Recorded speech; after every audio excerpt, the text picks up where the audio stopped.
पिछले कई दिनों से अमेरिका आग की चपेट में है। कैलिफोर्निया में लगातार आग का तांडव जारी है। वहीं अब खबर है कि अमेरिका के बैटरी स्टोरेज प्लांट में आग लग गई, जिसकी वजह से वहां अफरा तफरी का माहौल बन गया। अमेरिका के लॉस एंजलिस शहर में लगी आग आज भी बेकाबू है। कई इलाके अब भी जल रहे हैं और उनके नजदीक रहने वालों को घर छोड़ने के लिए कहा गया है। इस बीच आग से मरने वालों की संख्या बढ़कर 27 हो गई है, जबकि दर्जनों लोग झुलसे हुए हैं। अभी तक 12,300 से ज्यादा भवन जलकर राख में तब्दील हो गए हैं। 150 अरब डॉलर से ज्यादा के नुकसान का अंदेशा है। लॉस एंजलिस के पैलिसेड्स इलाके में आग से सबसे ज्यादा बर्बादी हुई है।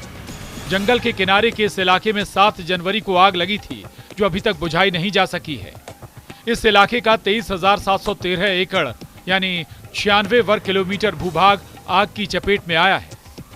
अब जबकि हवा की गति कम हो रही है, तब माना जा रहा है कि सप्ताह के अंत तक आग को काफी हद तक काबू कर लिया जाएगा। जबकि ईटन इलाके का 14,117 एकड़ इलाका आग की चपेट में है। प्रभावित इलाके के आधे से ज्यादा भूभाग पर आग बुझ चुकी है।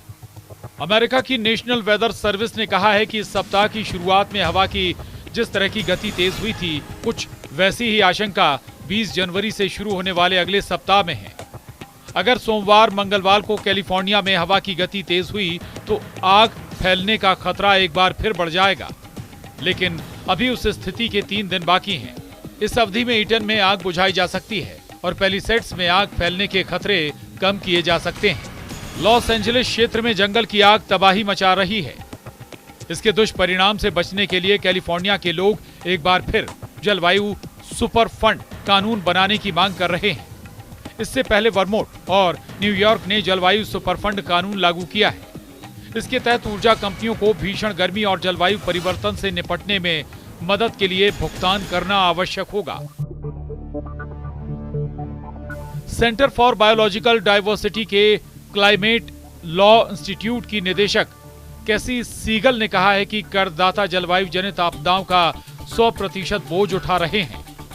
उन्होंने आगे कहा कि इस तरह के कानून से कैलिफोर्निया वासियों पर से कुछ बोझ कम हो जाएगा।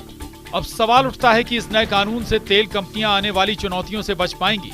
इसके विरोध में पिछले महीने यूएस चैम्बर ऑफ कॉमर्स और अमेरिकन पेट्रोलियम इंस्टीट्यूट द्वारा वर्मोंट संघीय न्यायालय में मुकदमा दायर किया गया था। मुकदमे में न्यायालय से वर्मोंट के कानून को रोकने की मांग की गई है।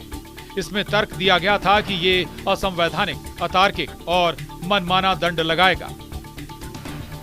इस बीच लॉस एंजलिस के एक ब्रेन सर्जन ने सड़क के किनारे बने घरों को आग से बचाने के लिए लगभग 1 हफ्ते तक संघर्ष किया। उन्होंने बीबीसी को बताया कि कैसे उन्होंने इस तरह की घटनाओं के लिए खुद को पिछले 15 सालों के दौरान तैयार किया। 62 वर्षीय डॉक्टर चेस्टर ग्रिफिथ्स मालिबू क्षेत्र के निवासी हैं। उन्होंने खुद तक आपातकालीन सेवाओं के पहुंचने तक आग की लपटों से घरों को बचाने की कोशिश जारी रखी। वो इलाके को खाली करने वाले आदेश की तब तक अनदेखी करते रहे जब तक कि आपातकालीन सेवाएं उन तक नहीं पहुंच गईं। इस दौरान डॉक्टर चेस्टर ग्रिफिथ्स ने अपने बेटे और पड़ोसी की मदद से लॉस एंजलिस में लगी आग की लपटों से घरों को बचाने के लिए 1 हफ्ते तक वो जूझते रहे। अमेरिका के लॉस एंजलिस में फैली आग को बुझाने का हर प्रयास जारी है। जंगल से शहर में फैली आग ने हजारों घरों को जलाकर खाक कर दिया है। लॉस एंजलिस में धधकी आग को बुझाने के लिए हजारों की संख्या में फायर फाइटर्स मौजूद हैं। इस बीच अमेरिका ने एक बड़ा फैसला लिया है। दरअसल अमेरिका ने अब लॉस एंजलिस में लगी आग बुझाने के लिए कैलिफोर्निया की जेलों में बंद 1000 से अधिक कैदियों को फ्रंट लाइन पर तैनात किया है। इन कैदियों में 18 से 25 वर्ष के करीब 55 युवा बंदी शामिल हैं। बता दें कि अमेरिका में कैदियों को मुख्य धारा में लाने के लिए कैदी फायर फाइटर प्रोग्राम चलाया जाता है।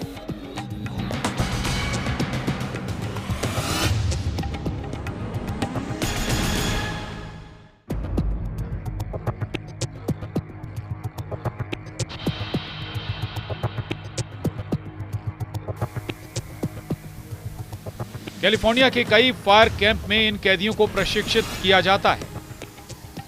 ये प्रशिक्षण स्वैच्छिक होता है।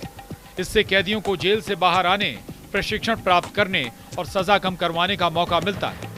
इस प्रोग्राम में शामिल होने वाले कैदियों को पारंपरिक जेलों की तुलना में बेहतर माहौल मिलता है। बता दें कि साल 2019 में कैलिफोर्निया गवर्नर गेविन न्यूसम ने एक कानून पास किया था इस कानून का उद्देश्य है कि कैदियों की सजा पूरी होने के बाद उनको नौकरी मिल सके।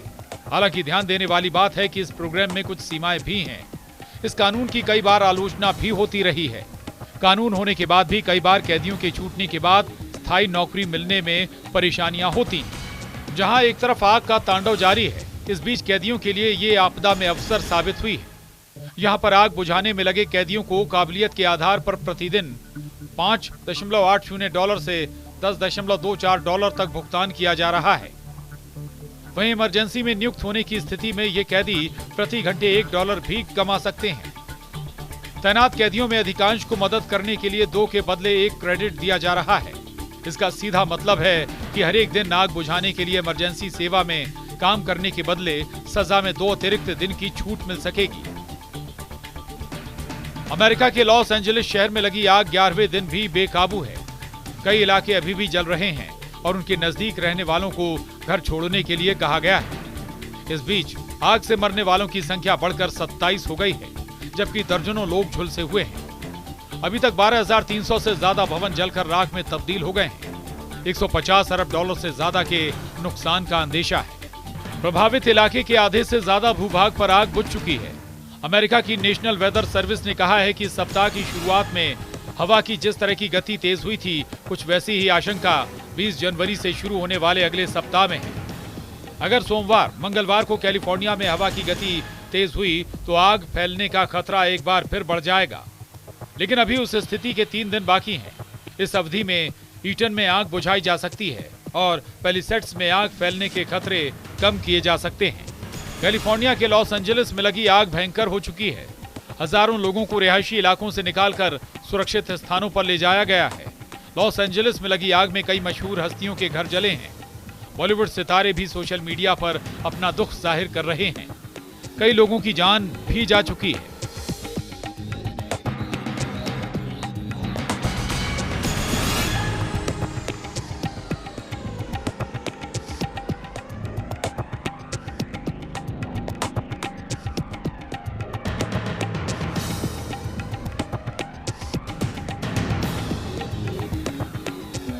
हालांकि academy of motion picture arts and sciences ने कथित तौर पर इन दावों को खारिज कर दिया।